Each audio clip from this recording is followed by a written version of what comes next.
Hello everyone, welcome back.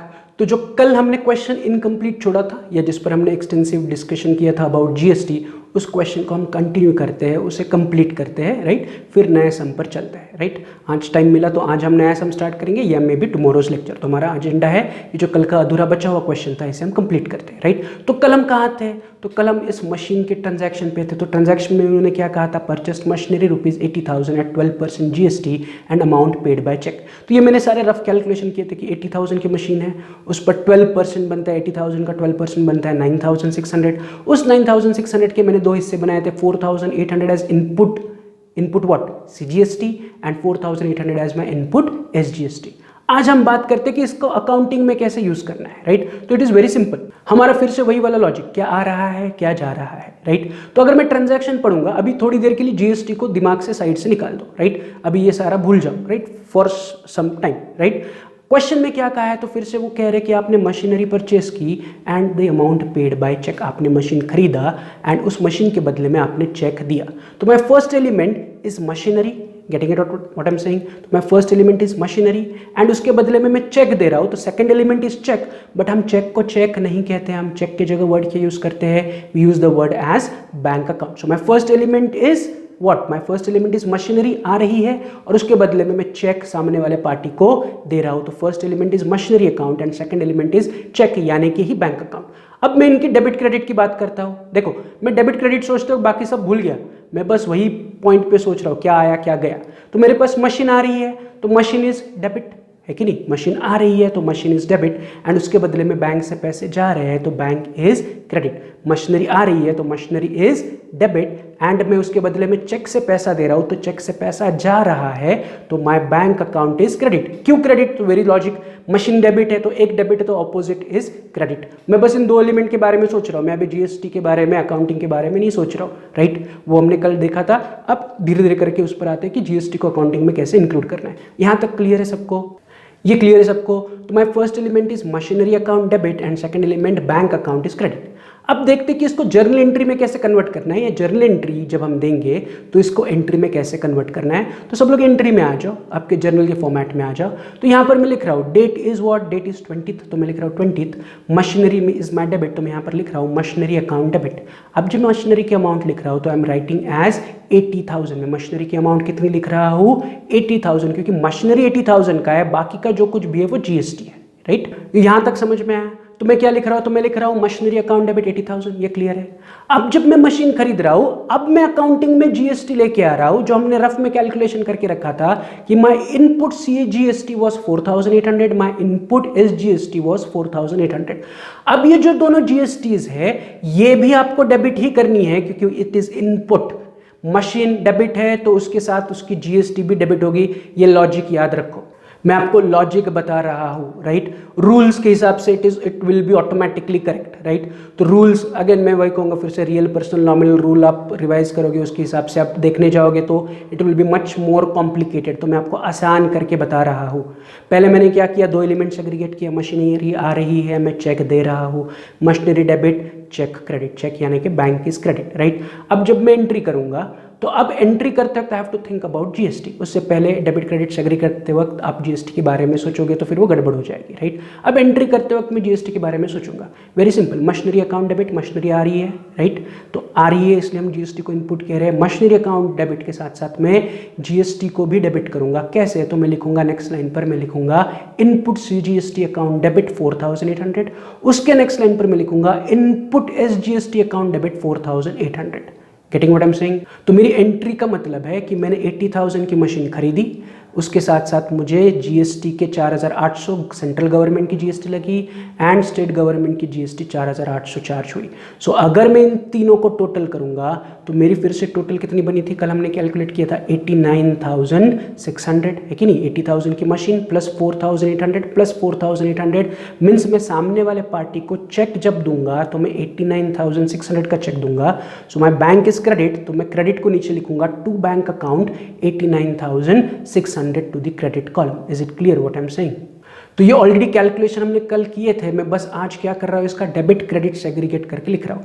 मैंने पहले क्या किया, डेबिट क्रेडिट जब मैंने सेग्रीगेट किया तो I didn't think of GST, मैंने GST के बारे में सोचा नहीं। मैंने GST कैलकुलेट किया एंड उसे साइड में रख दिया, राइट। फिर मैं डेबिट क्रेडिट के बारे में सोच रहा हूँ, तो मैं सिर्फ सोच रहा हूँ कि मशीनरी आई है तो मशीनरी इज डेबिट एंड उसके बदले में चेक या बैंक से पैसे जा रहा है तो बैंक इज क्रेडिट। ये मैंने क्लियर किया।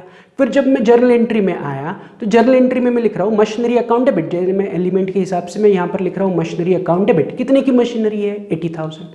अब जब मैं अकाउंटिंग करूंगा तो अकाउंटिंग में I will include the GST, right. अब जीएसटी डेबिट करनी है या क्रेडिट करनी है तो it is very simple, in debit what comes in, right. अगर ये लॉजिक आपको याद रखना है तो ये सिंपल, जो जिस चीज पर जीएसटी लग रही है वो डेबिट है तो जीएसटी भी डेबिट है। अगर मशीनरी में बेचता तो मशीनरी क्रेडिट होती तो उसकी जीएसटी भी क्रेडिट होती, एज सिंपल एज दैट। सो ये लॉजिक से याद रखो कि मशीनरी की जीएसटी, मशीनरी डेबिट है तो जीएसटी भी डेबिट है। अगर यहां पर मैं कुछ बेचते वक्त जीएसटी देता तो वो आउटपुट जीएसटी बनती तो आउटपुट जीएसटी क्रेडिट। या याद रखो, input GST always debit, output GST always credit. Simple है कि नहीं, राइट। बट लॉजिकली अगर ये आपको याद रखना है तो मशीनरी डेबिट है तो उसकी जीएसटी भी उसके साथ डेबिट होगी। तो इसलिए मेरी एंट्री क्या बनी? मेरी एंट्री बनी machinery account debit 80,000, input CGST account debit 4,800, input SGST account debit 4,800. So there are three debits, right? There are multiple debits. Yes, accounting में there can be multiple debit, there can be multiple credits, but आपको याद रखना है debit की total has to be equal to the credit. मतलब अगर 3 debit है और एक ही क्रेडिट है तो जितना डेबिट है उतना ही आपका क्रेडिट का टोटल आना चाहिए।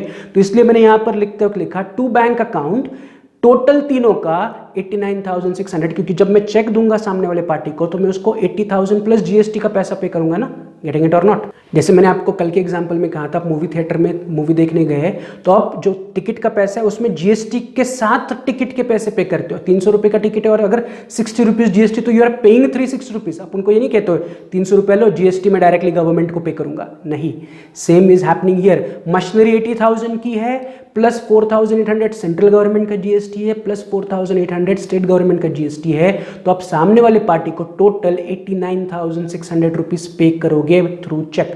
चेक क्योंकि उन्होंने क्वेश्चन में कहा है, तो इसलिए मेरी एंट्री बनी मशीनरी अकाउंट डेबिट 80,000, क्योंकि मशीन 80,000 की है। उसके साथ साथ मुझे सेंट्रल गवर्नमेंट का जीएसटी 4,800 पे करना है एंड स्टेट गवर्नमेंट का जीएसटी 4,800 पे करना है। तो ये सारा पैसा मैंने चेक से पे कर दिया, इसलिए मैं कह रहा हूं टू बैंक अकाउंट, इन तीनों का total towards the outer column, that is 89,600। Is it clear? अब नरेशन में दूंगा being machinery purchased at 12% GST and paid by check। मैं नरेशन क्या दे रहा हूं?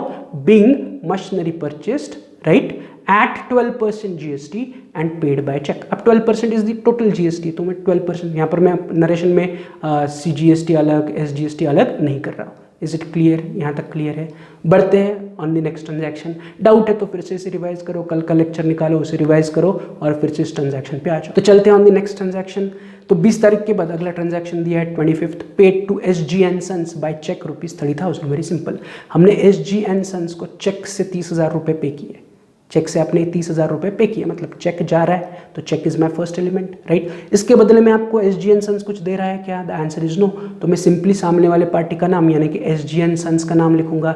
चेक इज गोइंग आउट, तो चेक मेरा एक एलिमेंट है, राइट। उसके बदले में एम आई रिसीविंग एनीथिंग? नहीं, उन्होंने कहा नहीं। उन्होंने ऐसा बोला क्या कि cheque given and received goods? नहीं, वो बस बोल रहे कि आपने चेक दिया, तो उतना ही समझो कि मैंने चेक दिया। किसे दिया? SG and sons. तो मेरा पहला एलिमेंट इज चेक यानी कि बैंक अकाउंट एंड दूसरा एलिमेंट बन गया SG and sons account, right. अब डेबिट क्रेडिट की बात करते तो फिर से चेक में दे रहा हूं, यानी कि चेक्स की वजह से बैंक से पैसे जाएंगे, राइट। तो क्रेडिट व्हाट गोज आउट, मेरा बैंक अकाउंट बनेगा क्रेडिट, चेक यानी कि बैंक अकाउंट बनेगा क्रेडिट। अगर चेक या बैंक अकाउंट क्रेडिट है तो ऑटोमेटिकली SG एंड सन्स मेरे लिए बन जाएगा डेबिट। Is it clear? तो एक क्रेडिट है तो दूसरा ऑटोमेटिकली मेरे लिए क्या बन गया? डेबिट बन गया। तो इन्हीं डेबिट क्रेडिट को मैं उठा के यहाँ पर जर्नल एंट्री दूंगा। अगेन मैंने सोचते वक्त देखो पहले क्रेडिट के बारे में सोचा, फिर ऑटोमेटिकली मुझे डेबिट मिला, बट जब मैं एंट्री लिखूंगा तो मैं डेबिट की एंट्री पहले लिखूंगा बाद में क्रेडिट में। तो सोचते वक्त देयर इज नो इशू, आप जैसे चाहे वैसे सोचो। बट जब मैं एंट्री करूंगा, अब मैं यहाँ पर लिखूंगा, मैं लिखूंगा SG and sons account debit to bank account. कितने का चेक दिया? 30,000। नीचे में नरेशन लिखूंगा being paid to SG and sons by cheque. ये क्लियर है सबको? तो चलते हैं आगे। Next transaction after 25th is 28th, received commission ₹10,000 from Ganesh. Ganesh से क्या मिला आपको? कमीशन मिला। कितना? 10,000। कमीशन मिला मतलब क्या मिला? कमीशन मिला मतलब पैसे मिले। गणेश आके आपको 10,000 रुपये दे के गया, बोला ये आपका कमीशन लो, कल जो आपने मुझे ऑर्डर दिया था ये उसका कमीशन है, तो मुझे कमीशन मिल रहा है मतलब मेरे हाथ में कैश आ रही है, तो my first element is simply cash, cash आ रही है, राइट। अब ये कैश मुझे गणेश दे रहा है, बट गणेश और मेरे बीच में कोई उधारी क्रिएट हो रही है क्या? नहीं, गणेश मुझे कमीशन के पैसे दे रहा है, so there is a reason, right. अगर रीजन नहीं है तो फिर मैं सामने वाले पार्टी का नाम लिखूंगा, जैसे कि हमारी इससे पहले वाली ट्रांजैक्शन थी कि पेड टू एसजी हेंसन, क्यों पे किया? रीजन नहीं था, इसलिए मैंने सामने वाले पार्टी का नाम लिखा। यहां पर रीजन है मेरे पास कि मेरे पास कैश आई, क्यों आई? कमीशन की कैश आई। तो my first element is cash account and second element is commission account. यहां पर मैं गणेश का नाम नहीं लिखूंगा, नाम तभी लिखना है अगर मेरे पास रीजन एब्सेंट है तो यहां पर मेरे पास रीजन है, कैश आई, क्यों आई? कमीशन की आई। मतलब मेरे और गणेश में कोई उधारी है क्या? नहीं, कि मैंने पहले गणेश को सामान बेचा था फिर वो पैसे दे रहा है, नहीं। यहाँ पर कमीशन दे के मेरा और गणेश का हिसाब सामने सामने क्लियर हो रहा है। वो बोला 10,000, मैं बोला क्यों? वो बोल रहा है ये आपका कल का कमीशन। बोला वेरी गुड, थैंक यू, है कि नहीं। तो मेरे पास कैश आ रही है, तो cash is my first element and automatically commission is my second element, क्योंकि मुझे कमीशन के 10,000 रुपये मिल रहे हैं। Getting it?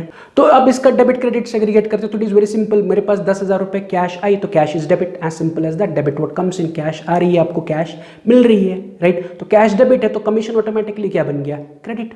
तो वही मैं यहाँ पर जर्नल एंट्री में लिखूंगा, cash account debit to commission account 10,000 rupees, 10,000 rupees being commission received, as simple as that, right. ये हमने ऑलरेडी पहले कुछ सम्स में डिस्कस किया था, राइट। चलते हैं on the next transaction 30th, paid rent rupees 5,000। Exactly अभी जो ट्रांजैक्शन हमने की थी कमीशन वाली उसका उल्टा, पेड रेंट मतलब मैं रेंट पे कर रहा हूँ। रेंट पे कर रहा हूँ मतलब क्या पे कर रहा हूँ? मैं जेब से 5,000 रुपये निकाल रहा हूँ एंड मेरे लैंडलॉर्ड के हाथ में रख रहा हूँ। वो बोला क्यों? मैं बोला इस महीने का rent, so I am paying 5,000 as a rent, तो आई हैव द रीजन।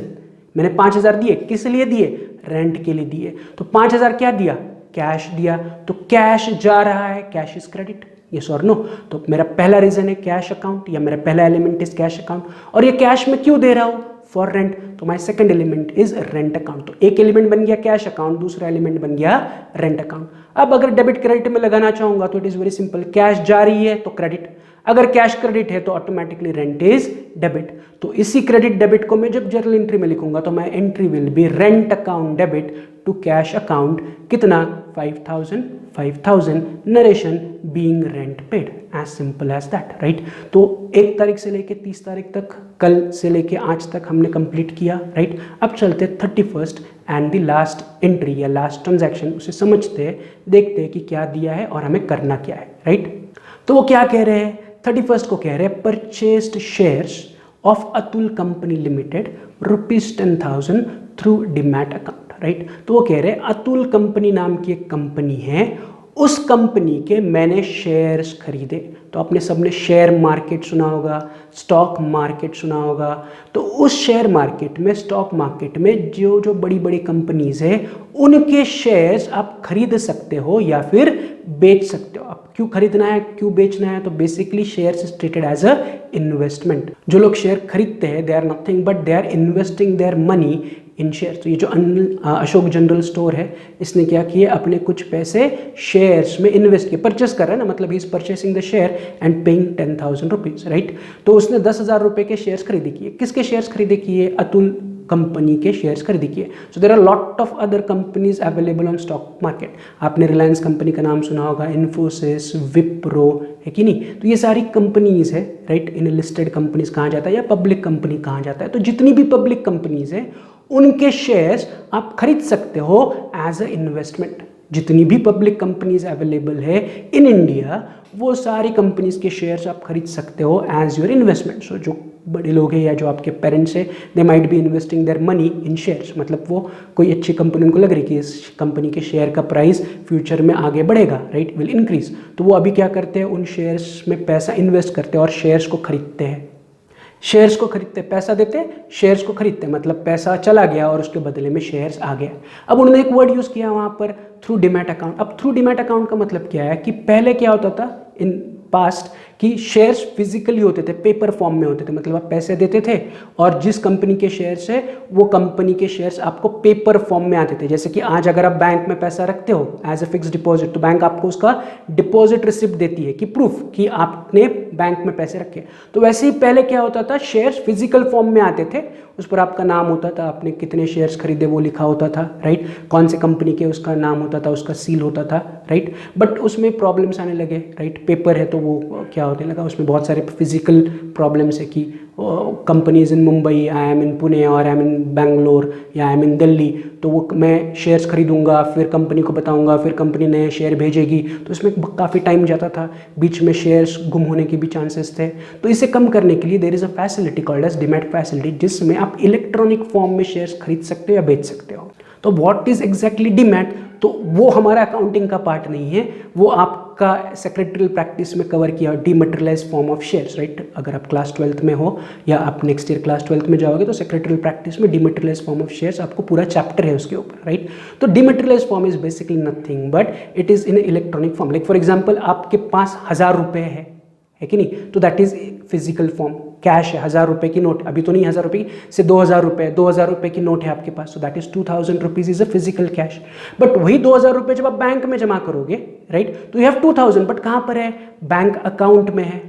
अगर आपको आपके दोस्त को उसमें से 500 रुपये देने, तो आप क्या करोगे, बैंक अकाउंट थ्रू उसके अकाउंट में ट्रांसफर करोगे by using net banking, NEFT या आरटीजीएस, राइट, या आईएमपीएस। तो जितने भी फैसिलिटीज है उनमें से कोई यूज करके आप आपके बैंक अकाउंट में से उसके बैंक अकाउंट में पैसे ट्रांसफर करोगे। So this is nothing but electronic transfer, है कि नहीं, डिजिटल ट्रांसफर हो रहा है, आपके अकाउंट से उसके अकाउंट में पैसा जा रहा है, आपको 500 रुपये की नोट जेब से निकाल के देने की जरूरत नहीं है। तो उसी प्रकार आप शेयर्स खरीद सकते हो इलेक्ट्रॉनिक फॉर्म, और वो इलेक्ट्रॉनिक फॉर्म में कहाँ, वो तो सेविंग अकाउंट, वो पैसा नहीं है कि वो सेविंग अकाउंट में आपके शेयर जमा हो जाएंगे, तो वो जमा होते हैं इन डीमैट अकाउंट। तो demat account is nothing but dematerialized account. Dematerialized account मतलब पहले शेयर फिजिकल फॉर्म में होते थे, अब वो डीमैट यानी कि इलेक्ट्रॉनिक फॉर्म में आपके डीमैट अकाउंट में रखे जाते हैं। So when you are purchasing shares in demat account का मतलब है मैंने 10,000 रुपये दिए एंड अतुल कंपनी के शेयर्स मेरे डीमैट अकाउंट में जमा हुए।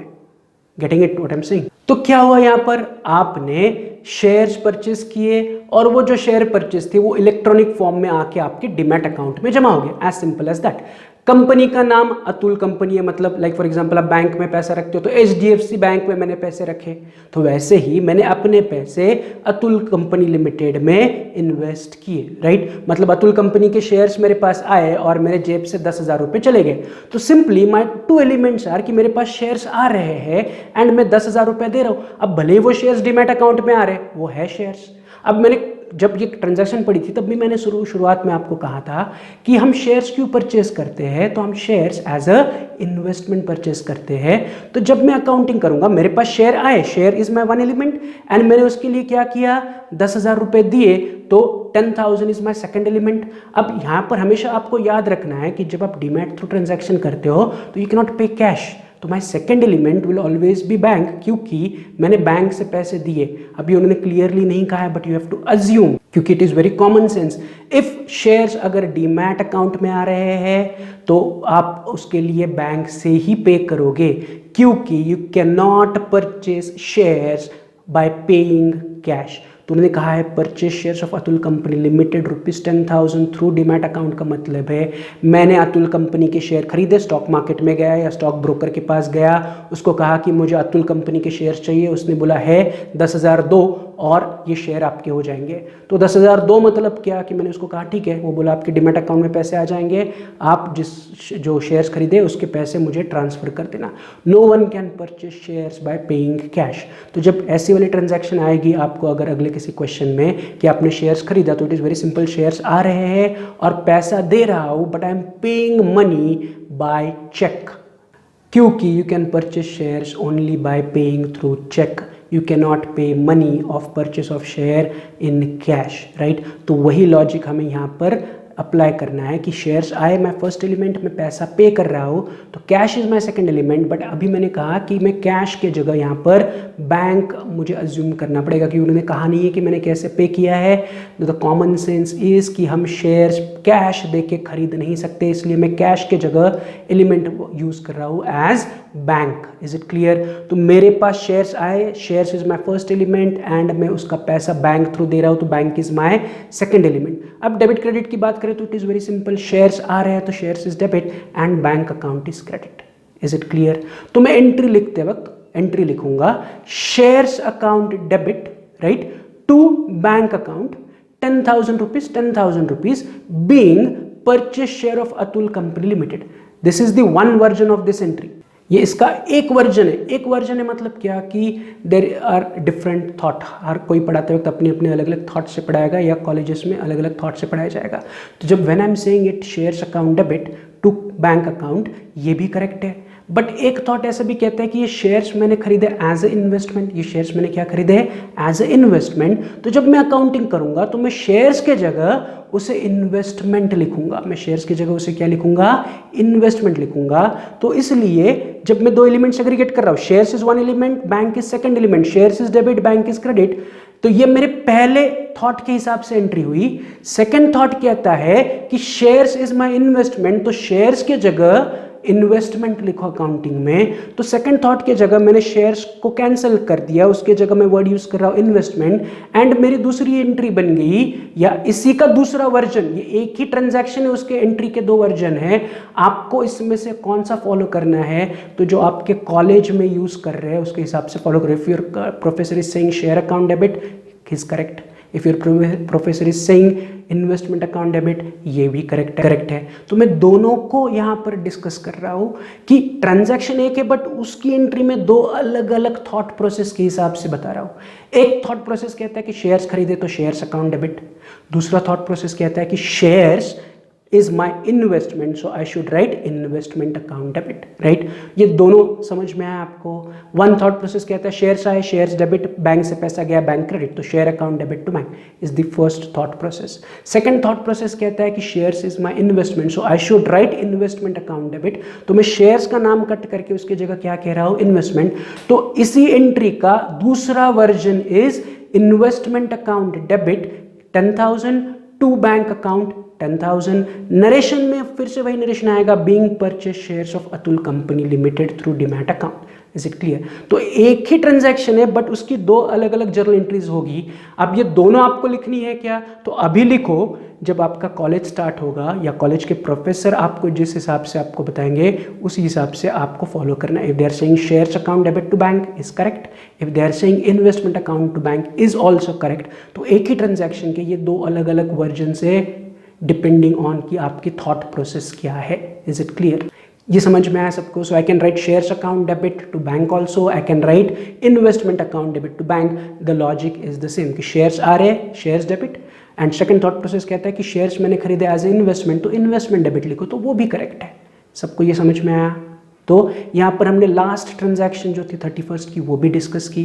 तो we are done with all the transactions. अब मैं क्या करूँगा, जर्नल का टोटल करूँगा एंड इस जर्नल एंट्रीज को एंड करूँगा, राइट? तो मैं आपको ये काम दे रहा हूँ, डू द टोटलिंग। अब जब टोटल करोगे तो जो लास्ट एंट्री है, मैंने यहाँ पर दो एंट्री लिखी है, आप एक ही एंट्री लिखो या आप दोनों एंट्री लिखो, बट टोटलिंग करते वक्त एक ही का अमाउंट पकड़ो, राइट? नहीं तो फिर वो गलत हो जाएगा। Is it clear? तो ये एक ही एंट्री के, एक ही ट्रांजैक्शन की दो एंट्रीज की, एक्चुअल दो एंट्रीज नहीं, ऑप्शनल है। ऑप्शनल है मतलब क्या, you can write the first entry और द सेकेंड एंट्री, दोनों एंट्रीज नहीं लिखनी है।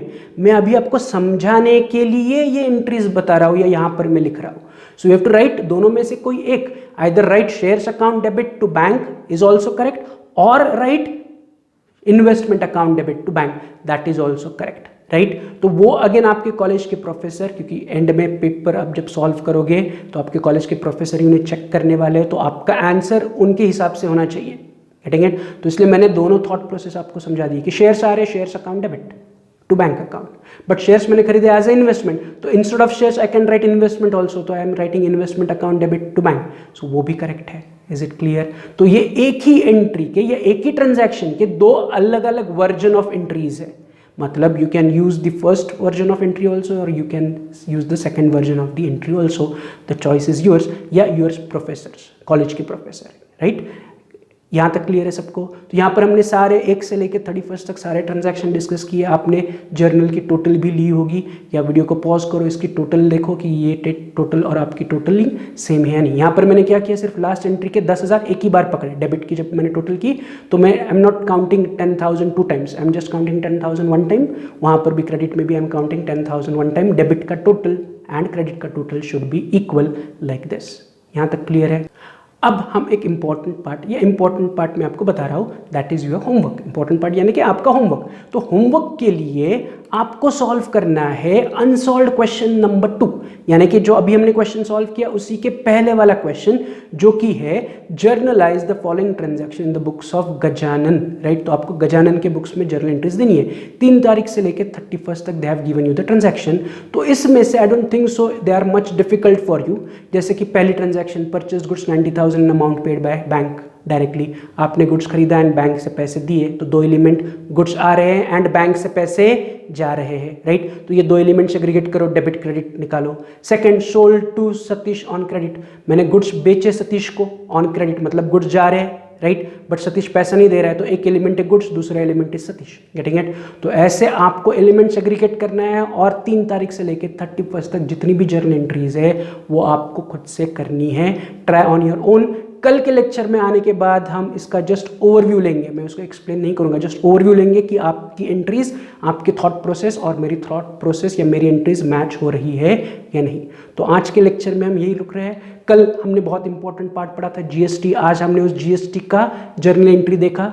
तो इन दोनों लेक्चर्स को आपको फिर से रिवाइज करना है, इट इज़ वेरी इंपॉर्टेंट। मैं जीएसटी अगेन आने वाले क्वेश्चंस में फिर से इतना एक्सप्लेन नहीं करूंगा, जस्ट हम उसको ओवरव्यू के हिसाब से देखेंगे और जर्नल एंट्री में कन्वर्ट करेंगे, राइट। तो आज के लेक्चर में हम यही रुक रहे हैं। सी यू इन टुमारोज लेक्चर। कल हम पहले ये वाला सम डिस्कस करेंगे, फिर हम नेक्स्ट सम सॉल्व करेंगे, राइट। वो कौन सा होगा मैं आपको कल बताता हूँ, बट आज का आपका होमवर्क इज ये वाला सम। तो this is you have to do as the homework. 3 से लेकर 31 तक सारे एंट्रीज के एलिमेंट सेग्रीगेट करो, सोचो and then convert it into journal entry, right. तो see you tomorrow, have a good day, bye.